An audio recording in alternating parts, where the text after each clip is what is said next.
So you talk about Hapori. That's the next part of the framework. Can you talk more about it? Yeah, so Hapori is about the community. Again, we're going to think about this in two different ways. What's the community networks that you have, say, as a provider, as a support person, but also what's the community that person's coming from?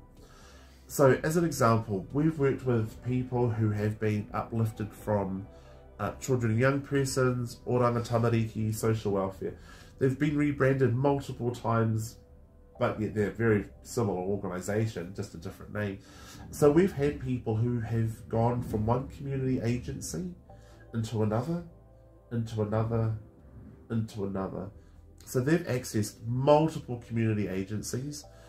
Often the background has been one around violence and trauma, because that's the area that we specialise in.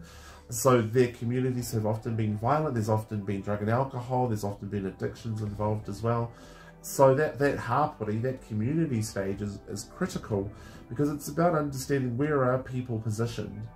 You know, if we're going to work with someone, what does that look like? What community supports do they have? Do they have community supports? What we know is that one person, one support person is all that's needed to help an individual find a way forward. And so when I think about communities, not only with, say the people that want to access our services, I also think about support people. You know, so say for example, you had disclosed to somebody else that you had been, I don't know, sexually abused, for example. How does that support person get the right kind of help from the community? And then as us as practitioners, it's looking at what community organisations, you know, do we have that we can help people with? And we talked about this in the previous video. So say for example, someone's dealing with, I don't know, gambling, for example, and they don't necessarily want to work with us, we might refer them to the gambling helpline.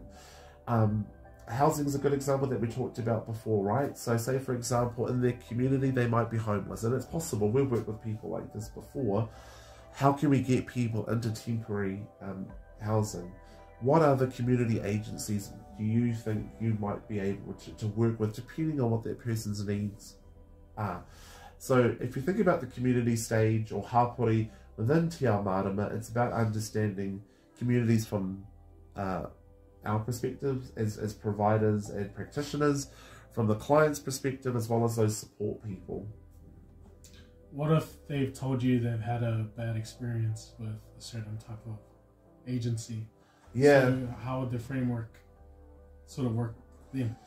So if we applied that Te Ao Marama framework and we say looked at te kore, so that's what's happened, right? This is a great example, Sione. So the te kore bit is they haven't had a good example of getting the right kind of help. And we know this is common. So then the te kore element would be, what's the opportunity for them to find a way forward to have a good experience? So the fact that they've told us this might be a way forward. So then we look at the environment to understand actually how can we reassure people that we're the right kind of service, right? Then the maramatanga, the understanding is helping people to understand what their needs are. So as I said in the previous video, that's the crucial bit, because if we can understand we can work with this, but this is kind of outside our scope of practice, what we're demonstrating is mana motohake, you know, helping people to demonstrate their own decision-making powers as to whether or not they want to work with us. In this process of also having this kōrero, we're also uplifting their mana, and then we're flowing wairua or spirit through by demonstrating our own transparency in terms of what we're capable of and what we're not. And more often than not, I find they feel really open with people, especially in that hapori stage, you know, around building community relationships, and much more likely to come back. To have another go with people like us, or our friends and partners that are also featured on our website.